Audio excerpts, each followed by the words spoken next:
kinds of... Now, I have jotted down some main topics here. I don't know whether you want to hear about them or not. I don't waste your... What we want to hear, and what, as you probably know, what this is all about is the fact that the college is... wants to build a picture background of the early days. Is that it? That's right, a vocal background. Of the early days. Of the early days and the progression up from those days and your comparisons today. But what will happen to this tape? It will be kept in the archives of the new Learning Library, the Living Legend Library, for time immemorial. They want the voices on there because no one else has been doing this. No, that's nor right. the college. I've been surprised that out to the historical building, I nickname it, that they haven't started something like this. Well, it's not inexpensive to do, but somebody has to do it. And I think it's a marvelous thing. Well, as you know, my grandfather came here in '89, and he came on April the 22nd. And he made arrangements for a farm adjoining his on Southeast 29th Street for my father, who was a schoolman and couldn't come till the 1st of June. And he paid a German, and I have that paper that was signed by that German. They had ink in those days, and you can still read it. And for $400, he kept that claim for my father till my father could get here. Then the money was paid and paper taken up and all that sort of thing. Because grandfather knew grandmother would never come down here unless one of her daughters was here. So then grandmother and her and my mother waited to get a car. Everybody was moving their stuff down here, and grandfather didn't want grandmother to come till she had a house that was plastered. Where was your home then? Well, I wasn't in the picture at that time. No. They were living in northeastern Kansas. Northeastern Kansas. Northeastern Kansas. My father was superintendent of school at Marysville, Kansas.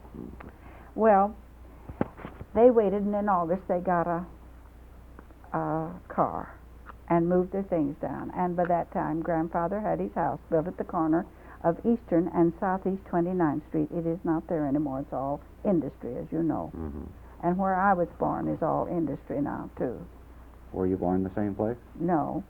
At the corner of High and Southeast 29th Street. You see, that was a mile long there. My father's was from High to Prospect, and grandfather's from Prospect on. And then his sheep ranch was across the street where the Boy Scouts are now. And he cleaned that out, cleaned the blackjack out and a lot of that stuff with the sheep, with a sheep ranch. Well, I was born in December of that year. And, of course, that anchored the family here. Then, of course, grandfather's son drove the cattle and the horses down from northeastern Kansas. The boys drove them down across to the farm when he had it fenced. Now, pardon me for interrupting, but what was the family name? Trosper, and my father's name was Carrico, G.W. Carrico. How did you spell it? Carrico. Carrico. George W. Carrico. He originally came from Illinois, graduated at a little college up in Illinois, and you know, it was some accomplishment to graduate from a college that long ago. In those days it was. The college is no more longer there, but he was well prepared for teaching. And was a highly intelligent person. I began to respect him more as the years go on for his intelligence. I used to think he was kind of a nuisance on his corrections and things of that kind, because other girls' fathers didn't do that. But I learned to live with that and then to appreciate it a little later. We all do. We were talking about that a few moments ago, and that was in reference to the usage of correct English, right? Oh, definitely. He was a stickler for that sort of thing. And he taught me elocution in the early days. And I used to be put upon chairs and recite little poems all over town. That's how come I'm not afraid of an audience, and I never was afraid of an audience, which has been a great advantage. Well, in those early years, coming down there when they did, there were no gardens, there were no fruit trees. Now realize what that meant to a homemaker. Mother made pies out of green tomatoes and sweet potatoes And then the old vinegar pies, I guess you've heard of them, and I've things heard like of them. that. What do they consist of? The vinegar I don't pies? remember the contents of it. It was eggs and things of that kind. Of course, they brought down chickens and things. That came in cows when they drove overland. They brought the cattle and the horses and things. But a lot of people thinking nowadays don't realize there was no fruit shipments in those days because they spoiled before they got here on the slow trains and the slow transportation. That's right. Mm-hmm. And they were too late to get much in the way of gardens. The southern people had brought okra seed, and that was just a godsend because that gave them a green vegetable. You can grow okra like you can cotton. It's a part of that family, you know, all the year round. And they planted things that made quick that they could have something because those things weren't shipped in that day and age. We had oranges and apples at Christmas time and grapes. Well, you really had to carve out your existence then, didn't You had to be resourceful. And you had to plant things that would mature quickly and give for healthy living.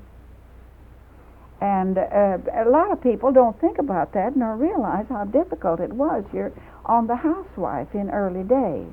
Well, I don't remember so much of those details except hearing the family talk about it and what a big cry Mother had when she'd brought all these nice blackberry bushes and gooseberry bushes and things that wouldn't grow in this country at that time. Now they've gotten varieties that will, you know. She couldn't have any of those things, never dawned on her.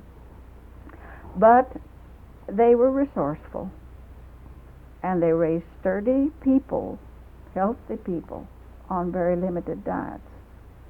Now, a lot of people don't think about that. They don't dawn on them that was one of the problems of those very early years. And then, of course, my father went to work at a mill here in Oklahoma City because he was not a farmer. He had to hire his farming done. He didn't know anything about it. He could milk a cow and keep the family supplied with that part of it and everything, but he didn't know anything about farming. And he got a job at Jones's grist mill. Right now, where the Frisco and Rock Island tracks cross Robinson Street. Yes. And he walked to work 3 miles every day, and back home 3 miles every day, for $50 a month. That was a good salary. Fantastic money, wasn't it? Fantastic money. And a circus came to town, and Daddy carried me in his arms, and he and Mother walked the railroad track because the river was up. The Canadian River used to always be up. You don't know where the Canadian River is now. You can't see it. But the Canadian River was up, and they walked the railroad ties into town to a circus.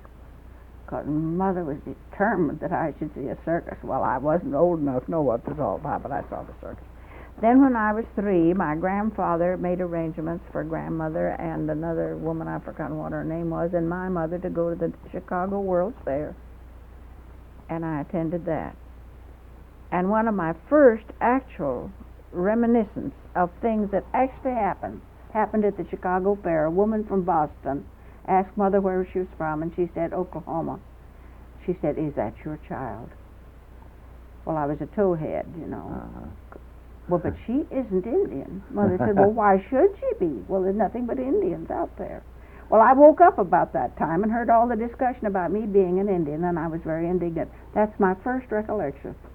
Well, that's amazing. Because Oklahoma was noted for nothing in that time, but Indians. Now, all kinds of transportation around here were a problem. You can understand. Yes, ma'am. They hauled wood in to build houses by just wagons. They couldn't get things in here fast enough to build this town. And of course, the women that came had the real hardship. Most of the men came and got the houses built before the women came, as you know. Now, I jotted down something else here. The big problem was claim jumpers in early day.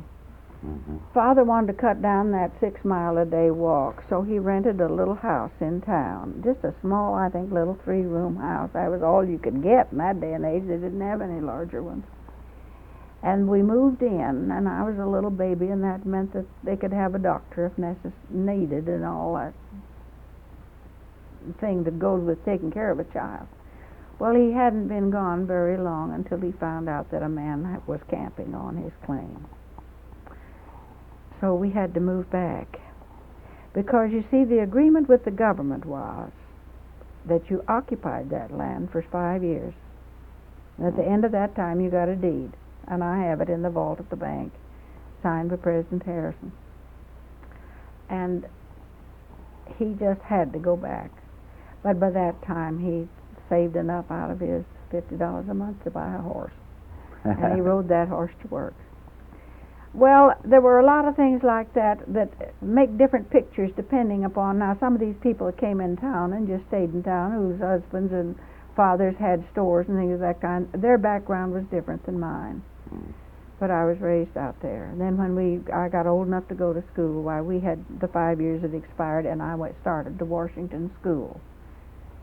And it was a brand new building at that time. And the Everest family lived down 2 blocks from us, and their boys were there in school too, and the Rodkeys of Edmond, their children were in the school there too, and it was all a very nice neighborhood down in the south part of Oklahoma City. And then in 1899, my mother joined the 20th Century Club. It was organized by Mrs. Sylvan Douglas. I suppose you run onto her name before, haven't you? Well, my father and Miss Sylvan Douglas were very good friends because they were both ex-school people. And they held one of the first teachers' institutes that was ever held in Oklahoma City because they were both qualified to do it from their background. And then Father went to work for the Acma Mill as a salesman in Arkansas and Texas and Oklahoma and things of that kind. But when school started, a new life began for me. That was really something. My father wouldn't allow me to go to school till I was 7 years old. Why was that? Well, I was a delicate, kind of a nervous child, and he believed in a child being taught in the home for the first start of the thing. Well, he was qualified, however. He was a school teacher himself. Oh, yes, he was. Then when we moved into town and had this nice little home where the corner of Chickasaw and Harvey, where the Burger Market is now, we had a nice little house there. Of course, it's all torn down. Mother's 2 younger brothers came in and stayed with us because Papa was gone 3 weeks at a time when he made a trip to Arkansas, you know. Transportation again. Right. And they lived with us, and those 2 boys went to high school. And many a night I have been playing on the front porch when I saw a big black funnel coming toward the Canadian River. And I'd scream and yell and get them all out, and we'd run across the street to the Nileses and get in their cellar, because we didn't have anything but just a plain cellar, and theirs was a storm cave. And the boys would study over there for maybe an hour, and then we'd all come out again, and everything would be all right, because they didn't cross the river. And the theory was that time that cyclones never crossed the river. But in early day, they swept across this part of the country terribly, because the forest fires had depleted, before we came here, but the forest fires had depleted so much of the timber that it was a good plain track for those. There's nothing to disturb the wind at all. Nothing to disturb it or divert it or change its course. And we had cyclones here in early day. I can see them. I can just shut my eyes and see those black things. And one of Mother's brothers was a Kodak nut, and he took some wonderful pictures of some too, you know. Then we had dust storms in early day that were terrific. I can remember helping hold on top of a chair or something, a sheet up, so Mother would put it over our front door and dampen it and tack it down. Because the houses weren't built too well in that day and age. There wasn't such a thing as weather stripping, you know, but we had dust storms. There's just no way of getting out of it. We had bad ones. Well, the Washington school experience was great because we had so many interesting things on. They had street fairs here in early day. Have you heard about those? I've heard of them. They built booths down the middle of Main Street and Grand Avenue. And different merchants would take them and displays, and they'd come from all around the country, you know, with their spring wagons and things, those street fairs. And in order to entertain all the people and all that sort of thing, the school children had marches. we'd march uptown in our little white dresses, you know, and have big parades and everything. They didn't have anything to parade with here in early days. A little band or two, maybe. Mm-hmm. But they used the school children. We were the star attraction. Now, that is something that I don't know of any other place they used to do, is to have those marches with the school children. But it was a fascinating thing, and you felt so important down the middle of the street with everybody looking on, you know. And boy, we really marched. And about other things, I just don't remember too much, except I had you see, Grandpa had sheep, and every once in a while there'd be an orphan, and he'd give it to me for a pet. And Billy had his harness and his strap, and Daddy would come to town over the weekend and send me up to Petty's store on Main Street to get a list of things for him that the man from the farm was to pick up. Mm-hmm. And I was authorized, I could do it. I was known all over town, so they let me come. Well, I'd take Billy with me uptown, because then the boys wouldn't tease me on the way, you know. Goat. I taught Billy to butt the boys over the fence down where I lived. You can imagine that, because I was a naughty little girl. And I'd fasten this strap to one of the posts in front of Petty's store, you know. Mm-hmm. And nobody came near when Billy was out there. And then I'd get all these things for Father, this list. And I knew Mr. Petty real well. And anytime I came in with a list from Father, it was all right. Well, those childhood innocence, those childhood experiences are so different from what children have today. Well, it was an entirely different environment. It was a different world. Mm-hmm. And to have lived through that opening of this and the building of this town Mm-hmm. to what it is today is an experience that is priceless. I try to interpret to my grandchildren and my great-grandchildren when they get a little older what that was like. They aren't interested, and they can't visualize it. Well, my grandson hasn't any idea of what it's like. It's just one of grandmother's nutty ideas. But it was so real, and it was such a vital thing to watch this town grow. And then the part my father played in it. He never did set the world on fire in a lot of ways, but he'd pick up pieces of property and pay them out, you know, for the month and things of that kind. And then he was county commissioner. Mr. Overholtzer, Henry, was county commissioner, and he resigned, and he insisted that my father be appointed in his place. And, of course, Father enjoyed that work very, very much. And many times we've gotten the buggy out and hitched the horse to it and gone out to the poor farm because a crisis had arisen out there about something. It was west on Reno at that time. And I grew up with the idea that we must help people, and he always had a few personal ones that he looked after himself that he didn't do through the county at all. That was a part of our home life.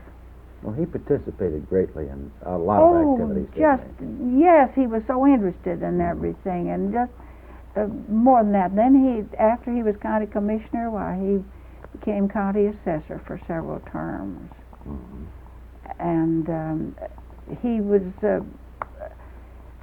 funniest man. He'd run for one of these offices, and he was a Republican. Mm-hmm. And he'd win. And for a long time, he was the only Republican in the county courthouse. But that didn't. Well, Ben Dancy was there too, and he was a Republican. He was sheriff. And that didn't faze him at all. He'd get busy and campaign and make speeches, and he was a clever talker. He wrote speeches for some people here in early days. That was part of his job. Then he had to teach them how to pronounce the words you put in them. Well, I can't tell it on the machine, but I'll tell you a few later on. Well, anywho, his interest was a constructive interest. He wanted to build onto things more at all. And he had an idea of a county farm with cottages for couples where they could raise their own gardens and things of that kind, which is an accepted idea now, but was thought just crazy as mischief when he was trying to talk that idea. It didn't disturb people's dignity, or it didn't break down their spirit. to do things of that kind. It was different than just putting them someplace on a chair and saying, well, we'll feed you, that's it. Give you a bed to sleep in. That wasn't his idea of charity. But as I say, he'd start these campaigns, and the night of the election, Mother and I'd sit up and see what was going on, and he'd be in bed sound asleep. Get up the next morning, we'd tell him he'd won. Oh, yes, I kind of thought I would, and that's all there was to it. He must have been quite an inspiration, wasn't he? He was very interesting. Very, very interesting. And my mother was very, very interesting. She was one of these vital persons, very interested in her church, First Presbyterian Church. At that time, it was the Plain Presbyterian Church. And put me in Sunday school down at the corner of Grand Avenue and Harvey. That's where the First Presbyterian Church was. And we had a bearskin rug that when the new preacher came to town, used to be put up in the receiving line so they could stand on it, you know, because it was very, very conspicuous. Oh, all those things, you know, childhood memories. And one Easter, I went up to Sunday school, and the wind came up so terribly, and I had a little egg that the teacher had given me, you know. And Father always came to meet me because there was no traffic problem in that day, but it was just he came to meet me from Sunday school. And I fell down and mashed the egg all over myself, and I was so embarrassed that when he got up to me, I wouldn't recognize him. I walked on home by myself. Little things like that, so silly, but so meaningful in retrospect. What else did he get engaged in? Well, C.G. Jones was a big man here in early day. He's the man that was the groom when Oklahoma Territory and Indian Territory were married, and an Indian girl from Muskogee. He was connected with him. He started out being his secretary at one time, and because you see he had worked in his mill down there, first job he ever had here, and then he was a part of many of his operations, more than just an employee. He was a part of it. And they built the Frisco Road. A company of men here in Oklahoma City built the Frisco Road from here to Quanah, Texas. And we went in the private car that went on that first road. Trip. You see, the Frisco had a habit of buying railroads already built. They didn't build. Well, they might have built their first line, but when they added on, well, they'd get the people to, because they could handle these right-of-ways and things. The people living here could handle the right-of-ways between here and Quanah, Texas, to a much greater advantage than a big corporation could. And they built that road.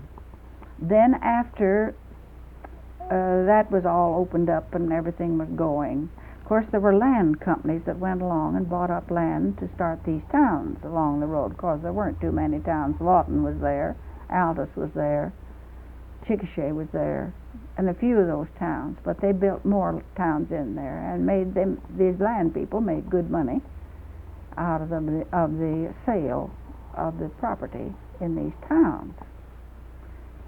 Then Mr. Jones had this private car, the Wanderer, and we went with him to Mexico.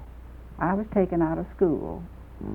It was considered important enough that I be taken out of school, and we went on this private train to Mexico. That was when the Frisco was sold. The line was sold. I've forgotten what they called it, Oklahoma City and Quanah or something. I've forgotten what they called it at first. And this gold mine in Mexico was taken in as a part of the sale. And we went down there to see that. And the Mexicans at that time were just as scrappy as they are now. They threw a rock through the observation part of our car and caused a lot of confusion, which made us have to stay at El Paso for several days to get that adjudicated, and insurance and one thing another. But all that added up to a most interesting childhood.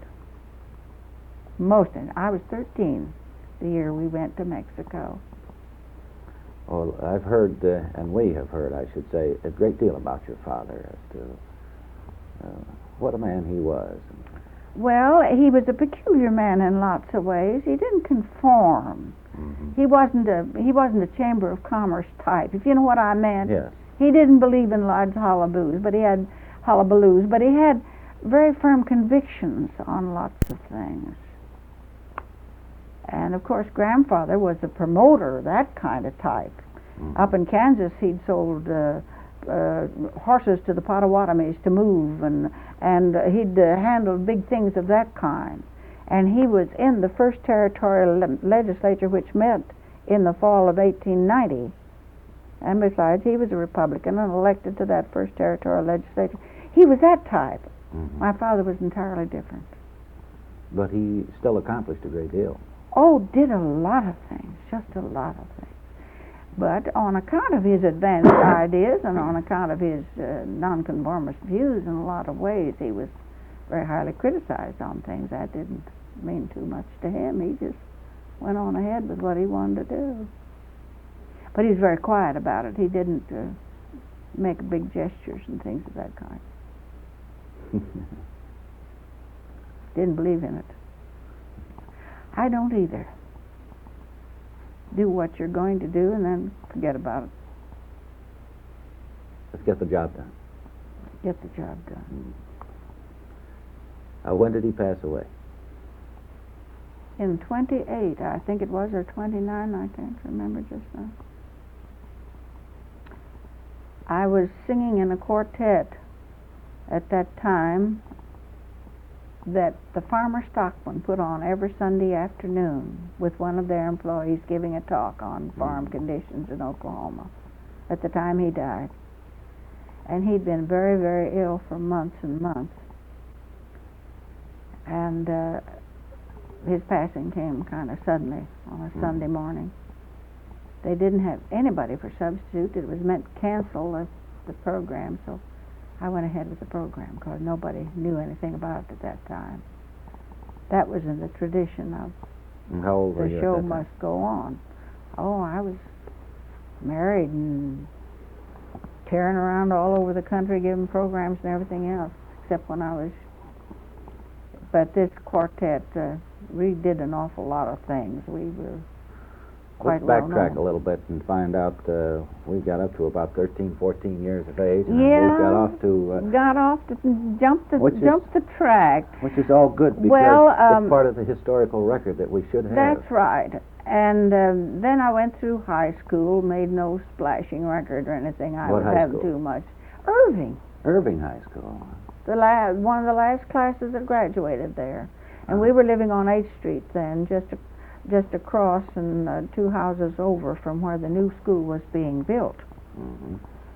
And then after high school, I've studied violin, of course, from the time I was 9 years old, and I began to develop a pretty good singing voice. My father had a beautiful voice. And I decided I wanted to go to Oberlin. Well, nobody out in this part of the country had ever heard of it, but I got on the catalog. I could take college work and violin and voice too there. Mm-hmm. So I went to school there. My family approved of it. They thought it was a good school. It still is marvelous. Excellent school. But at that time, everybody thought I was crazy. Well, what's that? I never heard of it. Mother wanted me to go farther east and go to one of the girls' schools, Vassar or Wellesley or someplace like that. Well, they didn't have music. Then I wanted music too. Mm-hmm. So I did. That's all I know. After school, what happened? Well, I got married. How long were you? 4 years in school at Oberlin? Yeah. I got married to Robert Holtzschue, who at that time had grocery stores here in Oklahoma City. He and his brother had the first idea of more than one store in the town, you know. Oh, yeah. The major store was a 6th and Harrison, and then they had one down on South Walker, and they had one up this way someplace. I don't remember now where they all were. In other words, they instituted the chain type idea out here. Well, there were In a several sense. of them in the business, and they just decided to spread out. And at that day and age, they'd made delivery, you know. Mm-hmm. They were going to cover the town. They had to have stores located where they could. They brought Brown's COD out that was down on Main Street, and of course moved off of that right away, and started that store at 6th and Harrison. Their father had been a merchant up in Sabetha, Kansas, and he was retired, and he helped the boys a lot by being sort of a watch guard, you know, all everything. And they did pretty well. And then my last year in school, I was married, and my husband went back with me for a year. We both went to Oberlin that year. He was Kansas University man, but didn't graduate. But his health failed very radically, and he died. When did he pass away? Isn't that funny? I can't remember the year now. Well, how long were you married? Well, I can't remember that. How about the children? Well, I had one son, Bressum, Carrico Holtzschue. Bressum was an old German family name. And it was his Robert's mother's people, and they were all German, you know, came out of Germany the generation before. And then my son, of course, I say, was lost in World War II, and I had just this one grandson, who, as I say, is my P&J, which means my pride and joy. Of course, my daughter-in-law has done fabulously, too. She's been wonderful.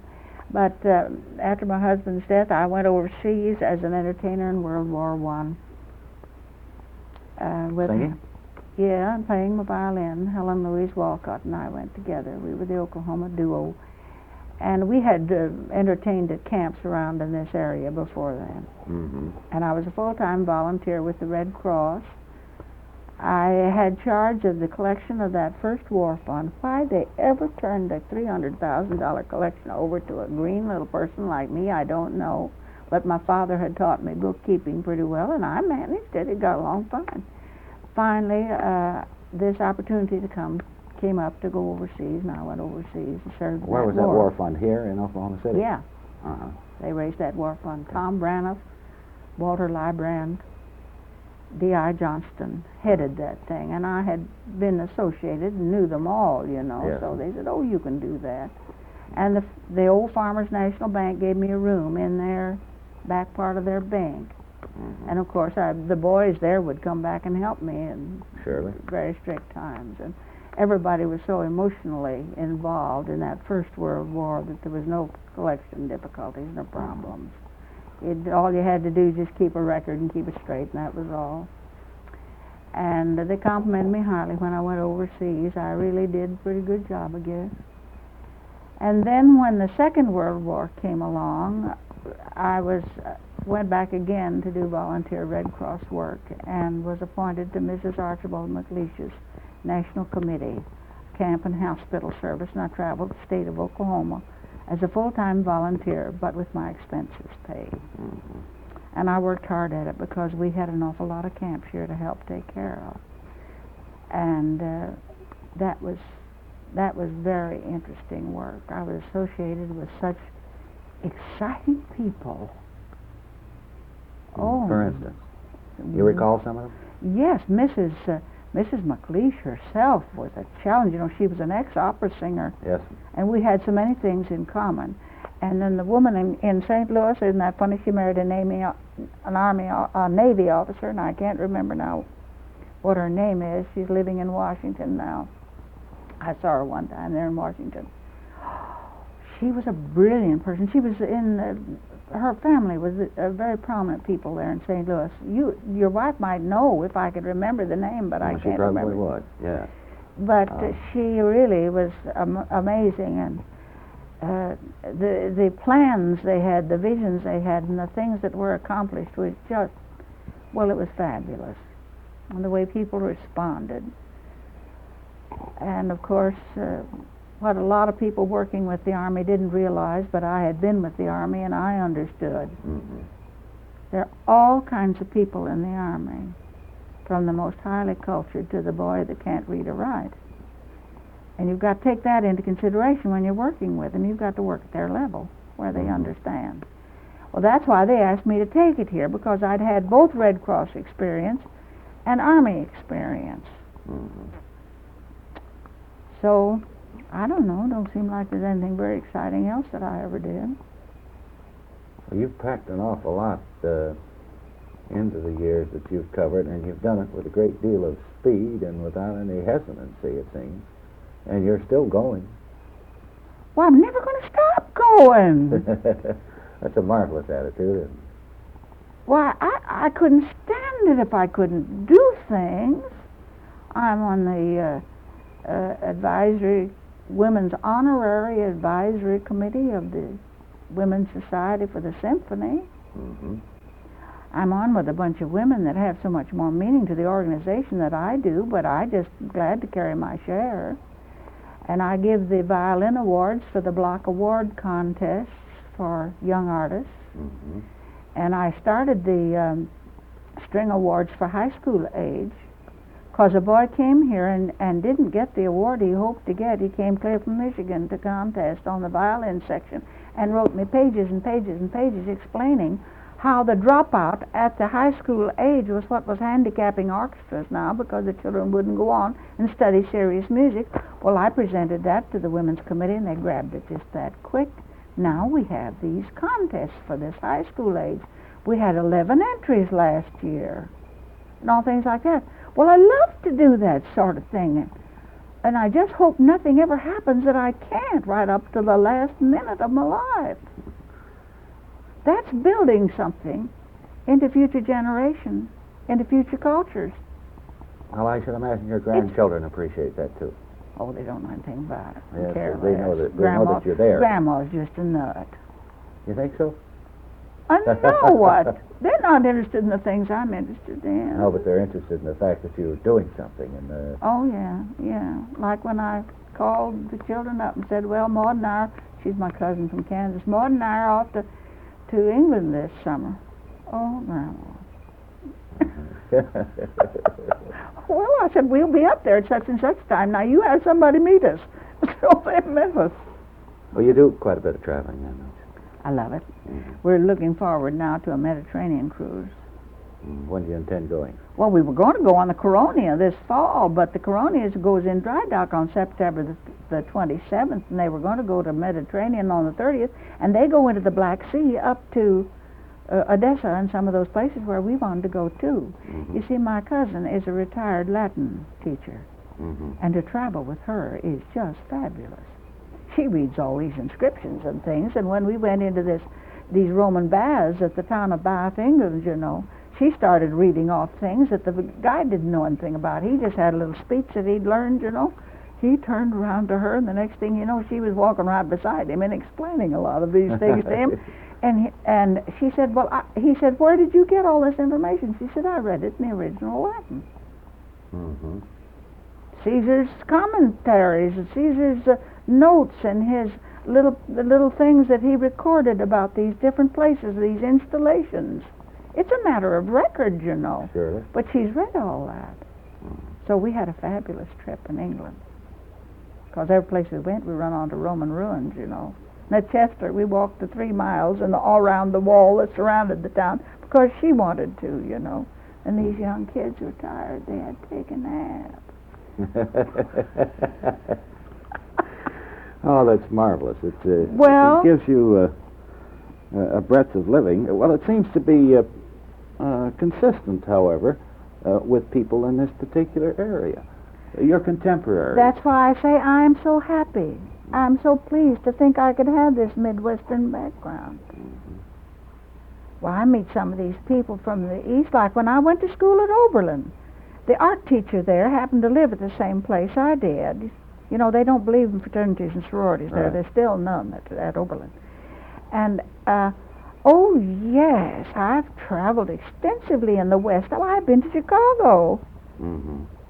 But they go to Europe every summer and never think anything about it, but they don't come out this way. I nearly got kicked out of Oberlin because I rode a horse, or divided skirts, you know, there. Well, that was nothing. I rode it home. I had a cow pony of my own when I was about 15 years old. It was noted for its balking, but I could manage that pretty well. But I was puny, and Daddy wanted me to get more exercise than I was getting, so he bought a cow pony, and we had a barn on the backyard, and a cow back there, too, and I rode anytime I wanted to. You run into people on, say, some of your travels now, and when you talk with them and you tell them your origin, or where you were raised and so forth, what reaction do you get now? Say people overseas that you run into. Tell them you're from Oklahoma, Well, some of City. the people look at you like they don't believe what you're talking about when I tell about this sort of a city we have now and what it was when I was born here. Well, they just can't visualize it, especially over England, where you meet these people who live in traditional atmospheres that for generations has been practically no change. The only change they have is in their political ideas and things of that kind. They don't have much physical change. But they're interested, very interested. Of course, I threw a hotel in Paris this summer just into a tailspin. One night I noticed a beautiful melon over on this iced table there close to where we were, and I said, "Oh, I want a piece of that melon." I called the waiter over and got a piece of the melon. I never tasted anything so delicious in all my life. The meat was about that thick. And it was of the honeydew type. It was raised in Spain. Well, I called the head waiter over, who spoke beautiful English, and he was so nice to us. See, we traveled alone. This was my third trip over, and I wasn't going to be herded in one of these mob scenes because I want to do a lot of things the other people would think were just stark raving crazy. So I called the head waiter over, and I said, "Go over and talk to this man over here that has charge of this melon thing and ask him if I can have some seeds." That head waiter looked at me, "Some seeds?" And I said, "Well, seeds are in these melons, and he has to clean them out to serve them. I want some of those seeds." Oh, all right. So he went over and came back with a little Jello container, full of seeds. Well, I brought them home, and next spring I'm going to plant them. I'm going to have some of those. Well, that was all over that hotel. Well, the next morning when I went down to breakfast, I brought the little container down. I had to wash those seeds, and dry them very carefully on newspapers and everything. And the maid liked to throw them away, but I finally wrote a note there, "No, don't touch these seeds." And she couldn't read the note, but she took it across the hall and got it translated, so I got the seeds. And I took this little container down full of little French coins, not big coins, but a lot of coppers and things of that kind, And I said, "Oh, look, your seeds have sprouted." Well, that man at that melon counter just thought that was the funniest thing he'd ever heard tell of. I don't care where you are. If you're on the Fiji Islands, and you're natural, and you're human, and you're enjoying things, people respond in such amazing ways. Why, we were the pet of the hotel because we were so human. Oh, isn't that consistent with people from this area? Definitely. It's a Western characteristic. The Western, Southwestern characteristic. Well, as I say, my daughter-in-law teaches speech, and she'd come to realize right soon when she got there that the educated, the more cultured type of the Midwest had the purest English that's spoken in the United States today. And they admit it. Now. They wouldn't at first, but they do now. When you begin to work on dialects, when you go into theater, you study dialects. She never comes here that my maid's around here. She doesn't follow her around and pick up all those funny little sayings of hers, the colored people. And let's identify your daughter-in-law. Josephine Nichols. And she has done off-Broadway plays, and she opened in one Broadway play, which promptly closed. My grandson had called me on the phone because I called him and told him I was flying up for her opening, but I didn't want her to know it. I didn't want her nervous or upset or anything. She never saw me. I went to the Americana Hotel, and she never saw me until after the play. But we sat together, my grandson and his wife, and I whispered after the first act, and I said, "Carl, this'll fold." He said, "Mother felt that it could, but unless you're Helen Hayes, you don't turn down a part. You get a bad reputation with these booking men if you turn down a part." But it was a good part for her, and she held the stage when she was on. She didn't flutter. Poor directing made them flutter quite a bit, but she was calm and carried her part beautifully, and I was very proud of her. She did a good job, but she couldn't hold the play together. There was nothing to it. It was called On an Open Roof. And we went to the party at the 21 Club afterwards, and strange it may seem, I meet the strangest people when I go to New York. And the director of the New York Symphony, what's his name, Rubenstein? No, it isn't. What is it? He and his wife were there at the party, and a lot of very prominent people. And we had a very delightful time at the 21 Club. I got sleepy, but they finally decided to go home. I'm not too impressed with all these personalities. You kind of like, as they say, being around your own friends and your own people, and you enjoy being with other people, but still there's always that attraction to come back to Oklahoma City.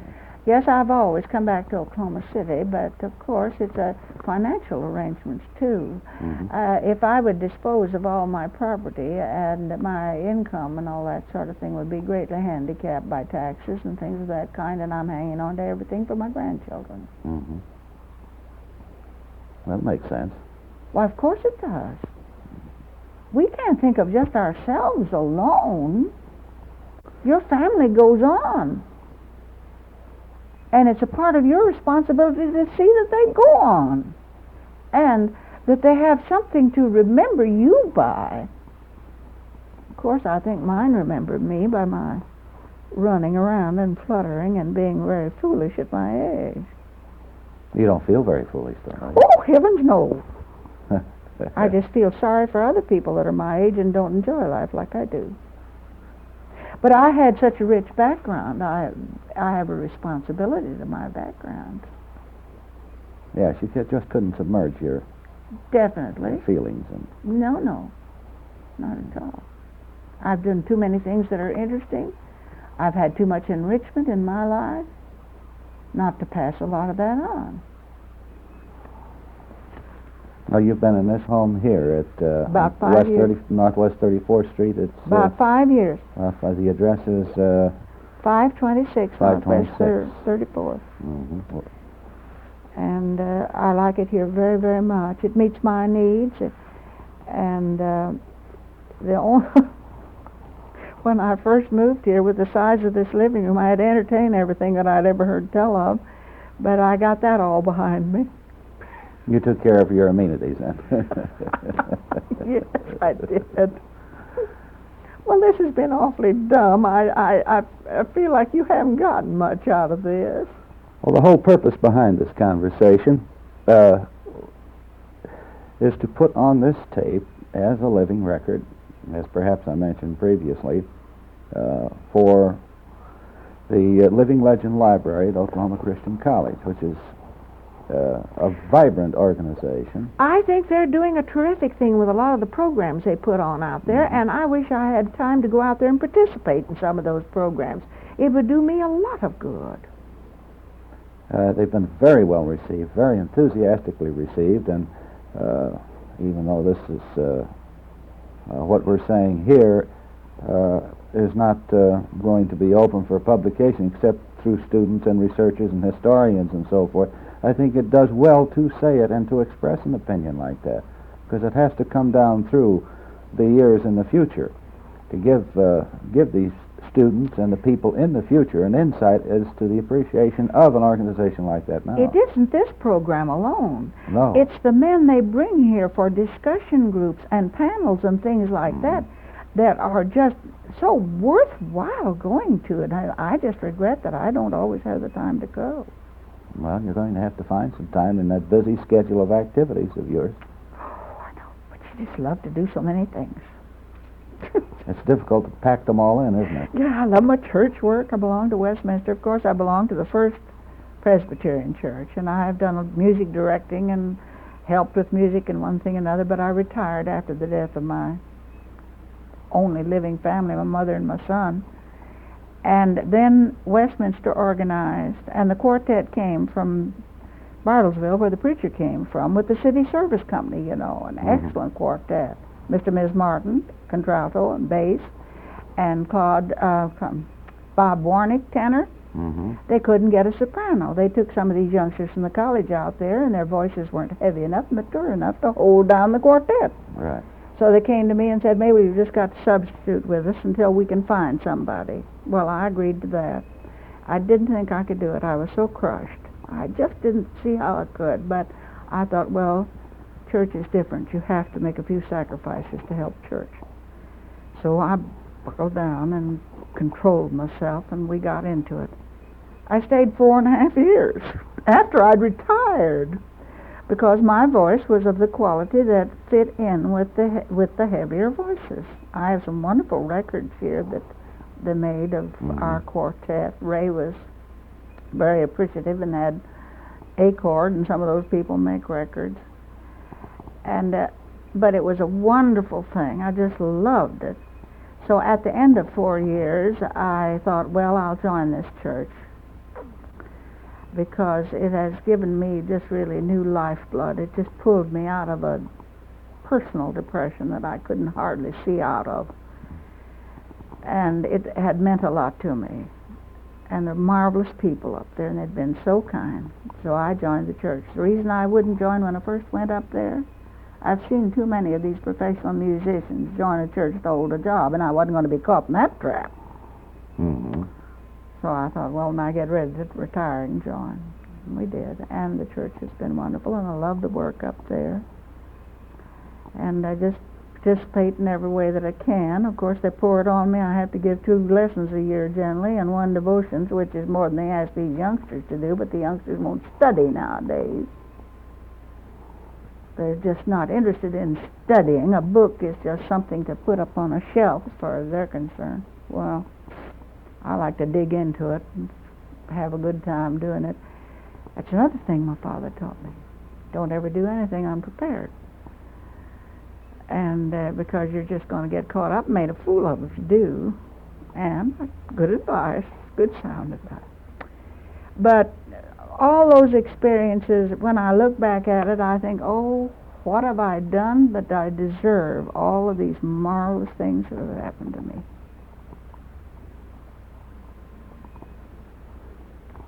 That's it.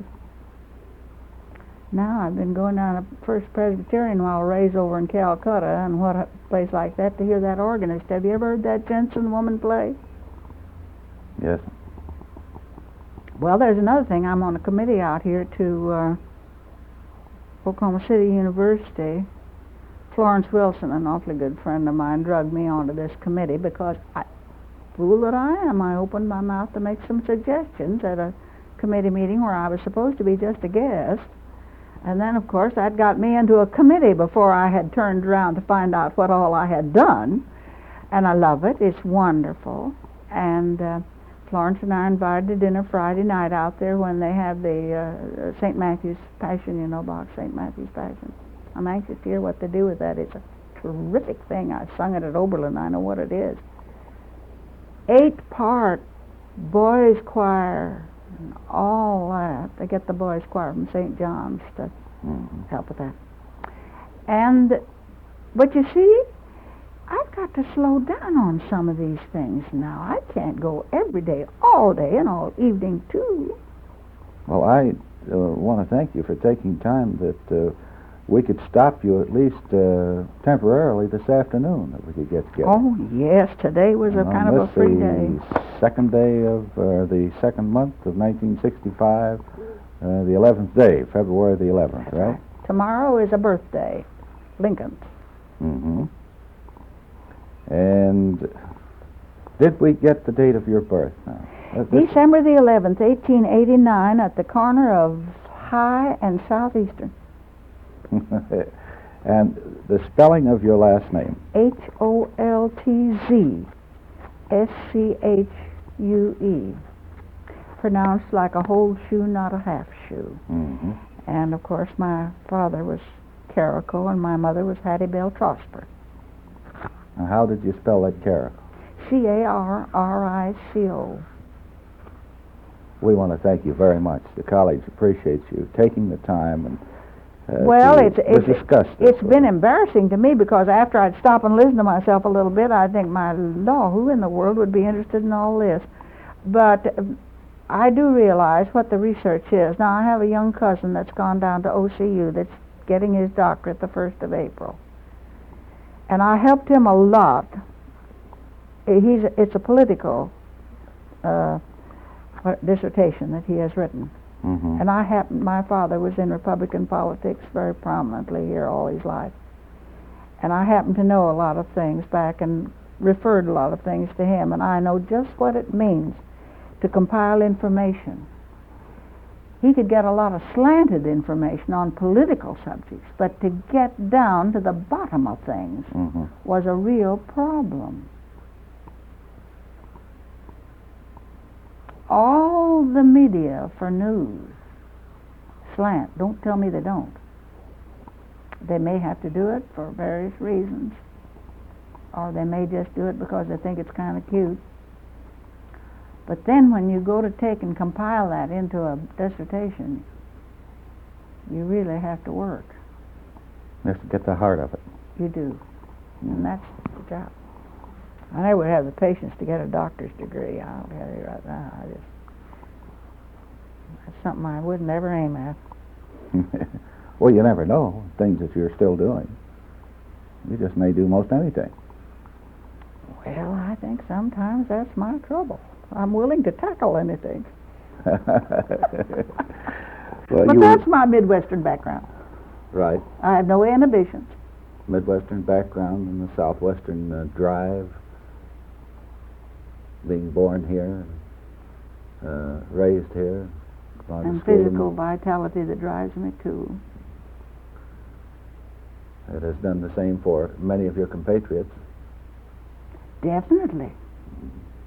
I belong to a bridge club. We started out with 8 women. We were all widows, and play and have dinner together on Saturday night and play. We all go back to those beginning years. We just have so much in common to talk about, you know. It's wonderful. There was a great deal of excitement in those years, was there? Oh, definitely. But you know, when you're going through them, when you're living them, you don't realize what's happening hardly. Mm-hmm. You just take it all as a day-to-day existence. Then you look back on it and you think, why, tremendous things were done at that time. Mm-hmm. Well, there was nothing at the time you were experiencing them. There was nothing by which you could make a comparison. Not at all. Not at all. Not at all. I was president of the 89ers, the 50th anniversary year. Mm-hmm. And I look back on that now, what a marvelous opportunity that was, but I just had such big fun all during the whole thing that it just didn't occur to me we were making history. Well, you sure did. Now that fountain in front of the City Hall down there is a memorial fountain to 89ers. Dr. Scott and I wrote speeches and signed them, and they're etched on that second plate in that fountain. I told George that the other day, and he was utterly amazed. He said, well, I didn't know that. When was that fountain put in? In the 50th anniversary year, it was put in during that year, or finished during that year, and that was 39. Mm-hmm. 89 and 39, you see. Right. That was 39. Then the next year after that, I became president of the YW for 2 years. And Dr. Scott wrote a speech, and I made the official acceptance for the 89ers of the honors bestowed on them that day. Oh, I wrote the most wonderful speech. Oh, I was so proud of it. And Dr. Scott and I went down there to look at some things at the City Hall, and he said, Mabel, let me read that speech. And he took and made a whole lot of corrections, and I was just crushed because I thought it was a masterpiece. But I agreed with him. It was much better when he got through with it. And I memorized it, and memory work was very simple and easy for me, and delivered it. What are some of the other clubs that you have been affiliated with? Well, my mother joined the 20th Century Club in 1899, Mm-hmm. 1 year after it was organized, and they invited me to come into that club, and I said, well, it's the only thing Mother does that I don't tag along. She was getting along in years, and she didn't drive. I drove her to the club and all that thing. I said, let her have one thing that I'm not butting into her affairs on. She goes to church with me. We go to concerts together. We do everything together, and let her have something of her own. So after her death, they invited me to come into the club, and I belonged to that ever since 1945.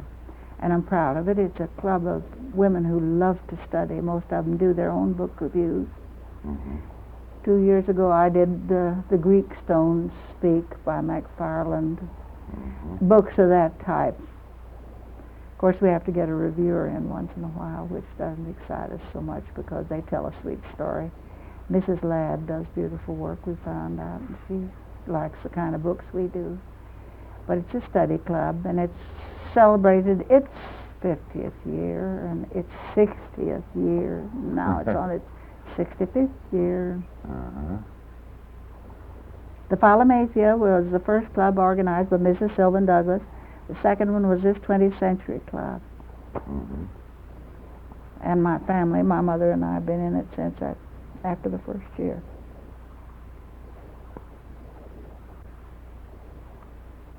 What a rich history to pass along to your grandchildren. Oh, And we hope they undoubtedly will get a chance to sit and listen to this at some time and probably enjoy it as much as you're enjoying telling about it. Well, every once in a while my daughter-in-law comes up with something, I get to be rattling on about something. You did that too! Well, at first blush, I suspected it's difficult, even as we sit here discussing it this afternoon, that there are things that you just don't recall at the moment. And No, that's right. I venture that shortly after we leave, you'll remember something. Well, that's all right.